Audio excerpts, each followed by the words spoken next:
So good morning, guys. Welcome to today's training. I'm doing it on a post I did a couple of days ago about fixing feelings because this is a chronic issue in therapy. This is a chronic issue with codependents. People have been through abuse, people who have been gaslit to high heaven about what they feel, and have been taught and trained to ignore and deny themselves.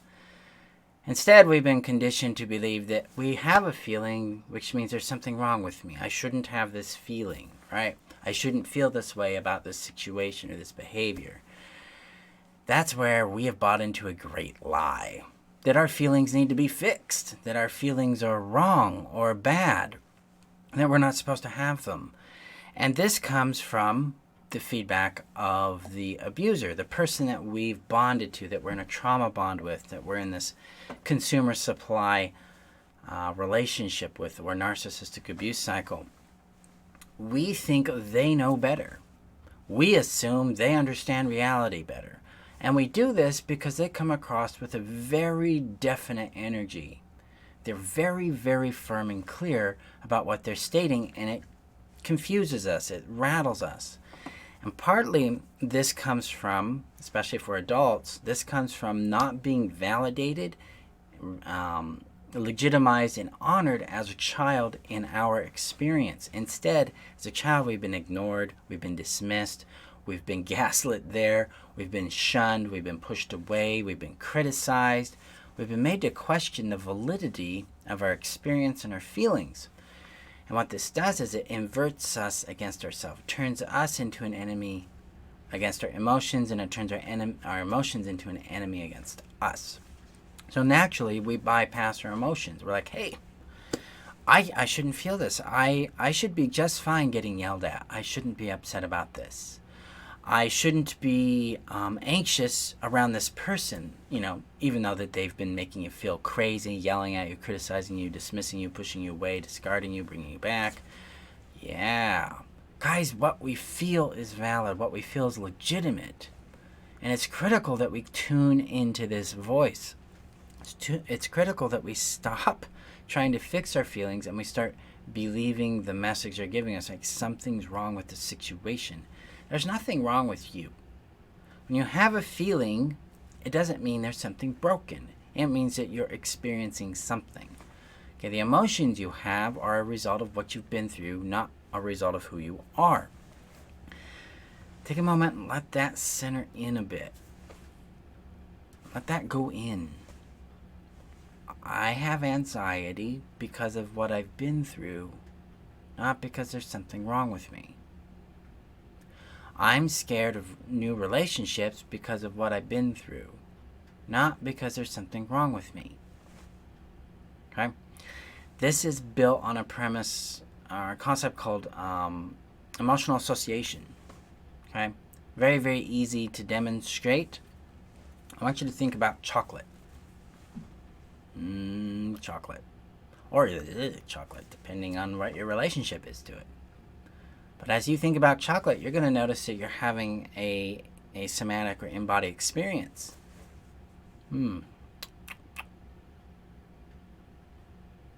That's an emotional association. That's a somatic association with chocolate.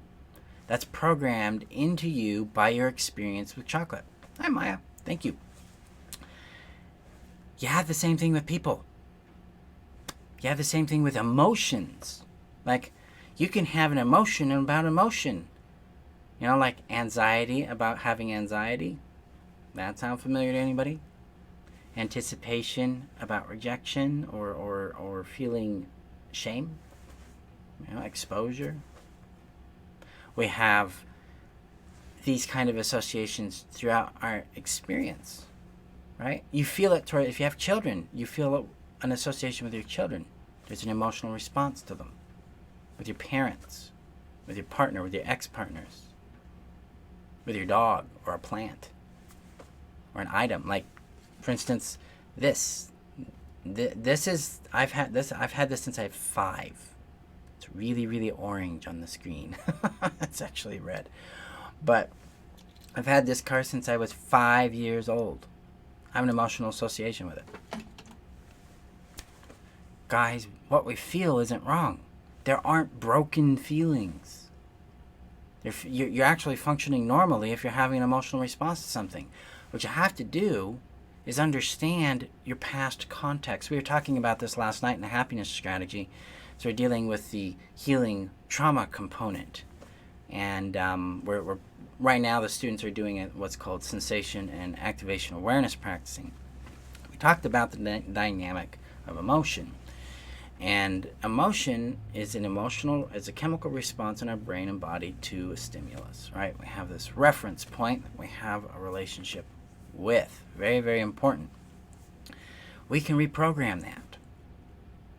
But we also need to respect that we have it, because if I'm having anxiety about a present situation and the context doesn't make sense, that tells me that I'm responding to the current situation from a past context, a past reference point, a past experience. This is how trauma works as well. You have a very intense experience that locks you into a specific kind of emotional loop, which is a freeze-fawn loop. Round and round we go. You feel tension, you feel panic, you feel frozen, you feel scared. Your brain narrows, get foggy, things like that, in response to X thing. If you've been through a car accident, you've experienced this. Because getting back in that car is fairly intense. Boom. That's association. We are not wrong. We are not broken. We do not need to be fixed. Therapy is, if you're going to therapy with the mindset of fixing, you're not going to get success. Any system you work with me in, go with that mindset, you're going to find me pushing back on you, because you're not broken. There's nothing to fix. There's something to understand, and there's something to evolve. Okay, so I mentioned a few minutes, maybe a minute ago, this idea of emotional reassociation. We can reprogram how we feel towards certain things. Okay, that is evolution from state A to state B. So if I'll give you a real world example. I used to be petrified of going out socially. Petrified. Scared. I've been panic attacks. There's one time I sat in my car outside my high school at a high school dance where there was a girl there that I knew she liked me and I liked her, and I was going to go ask her for a dance. And I knew she liked me because she told me. And I cried. I had a full-on panic attack for an hour, and then I drove home.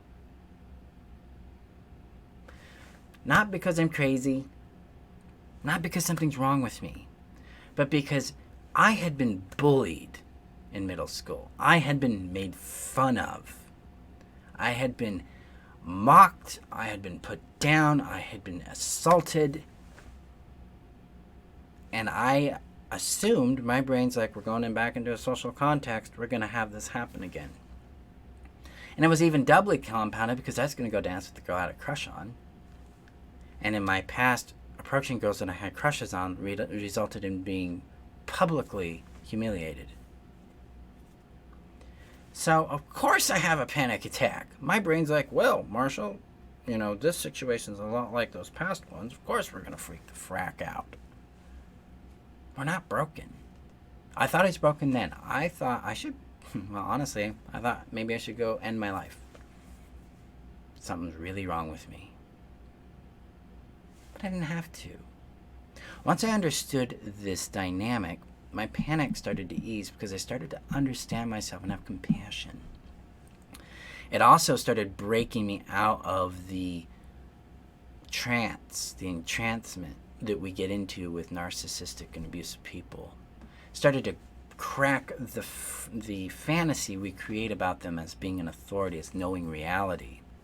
And I started to believe myself. I started to realize that, hey, every time I'm around my stepmother, I have a huge amount of panic. Maybe that's because she's a dangerous person. Every time I'm around my father, I get real numb and I get real straight. Maybe that's because I'm scared of him. Maybe that's because he's scary. Think about it, guys. Your body is trying to inform you about what it is perceiving and experiencing. Now, yes, Sometimes we can be in a healthy, safe context, and our past will infiltrate it and paint it with a different picture. This is where we heal trauma. This is where we move into a reassociation, but we don't do it by assuming that this situation over here is right. We do it by observing the situation and writing down. I'm a big fan of this because you got to help your brain feel sane. Write down what is healthy. Write down what isn't. And if you can't put unhealthy things in there, you'll have a pretty solid situation developing. I call this the sane making process. I have a little system on that called the Sane Maker. This is how we start to make ourselves sane again. We know how to detect toxic, dangerous people and situations and places. It's built into us. But we've not been tuned into it. We've not been trained to access and respect it. What we've been trained is to be externally oriented, and that is follow other people's cues and signals. Parents or children of narcissistic, neglectful, alcoholic, abusive parents, you were not trained in this. You were trained to absorb the parent and parent them. Adults that have been through domestic violence, you've been reconditioned to internalize you as the problem and them as the authority. You've been taught to deny and ignore your insight. This other fantasy I've spoken about a bit over the last few weeks of seeing the good in others. This is where this comes from. It's a very dangerous fantasy. We need to be skeptical of people. People earn our vulnerability. They earn our trust. But they don't earn it by the really pretty and flamboyant words. They earn it by persistent patterns of behavior that are based on 7 principles called braving, which is from Brené Brown. They've got to respect our boundaries. They've got to be reliable. They've got to be accountable for their behavior. They've got to accept accountability and take it warmly and directly. Meaning, oh yeah, I really screwed the pooch on that one. I am sorry. And sometimes people might resist it, but if you persist and they accept it and then they change their behavior persistently, okay, that yellow flag went to a green flag. But people who actively deny their accountability, red flag. Red flag means stop, end, done. It's over. Turn it off. Leave. So we have B for boundaries, R for reliability, A for accountability, V for vault. Vault stands for privacy, maintaining your privacy. The things you give them, they're not out there gossiping or spewing at other people, that kind of thing. I for integrity, they keep their word, and when they don't, they are accountable to it, and they're reliable in taking ownership, and then they return to a pattern of behavior that keeps their word, or they adjust their agreements. They're conscious about it. They're non-judgmental.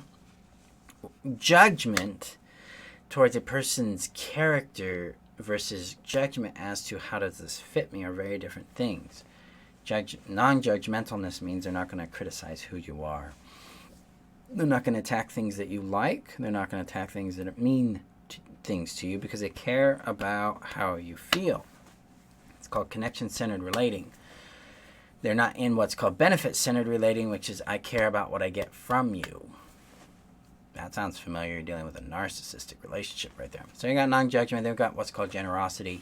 And generosity is earned. This is where you give them benefit of the doubt or positive warm regard based on the other 6 factors being a persistent pattern of behavior in their life.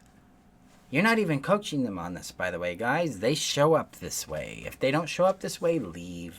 You're not here to raise someone else's child. So what if they have trauma? So if they had a hard childhood? They're a grown-ass adult. They can go out and get professional help. You don't need to do that. Your job is first and foremost your well-being and your happiness. That's my point of view. Now you obviously are going to determine what your job is, so I'll rephrase that. Consider making your happiness and your well-being your first priority, and I think you'll find out you're a lot more happy there. So yeah, everything's based on consent, not on command. So my friends, you're not broken, so stop looking at your feelings as though there's something wrong and start looking at your feelings as what are you trying to tell me? What are you trying to help me understand here? What are you trying to alert me to? And you're going to find real quick that you're tuning into your voice.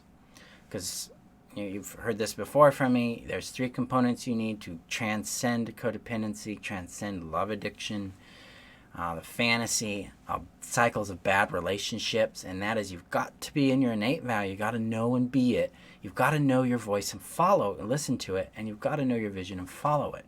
That's what the happiness strategy is all about. That's what I do. That's my specialty. It's part of my brilliance there. So if you're listening to your feelings, you're in contact with an aspect of your somatic voice, your felt sense physical experience. Honor it. Pay attention to it. Sometimes you'll be wrong, but most of the time you'll be right. Okay? So there you go, guys. That's my little bit on fixing feelings. You've bought into a lie. Your feelings aren't wrong. You're in a situation you need to pay attention to.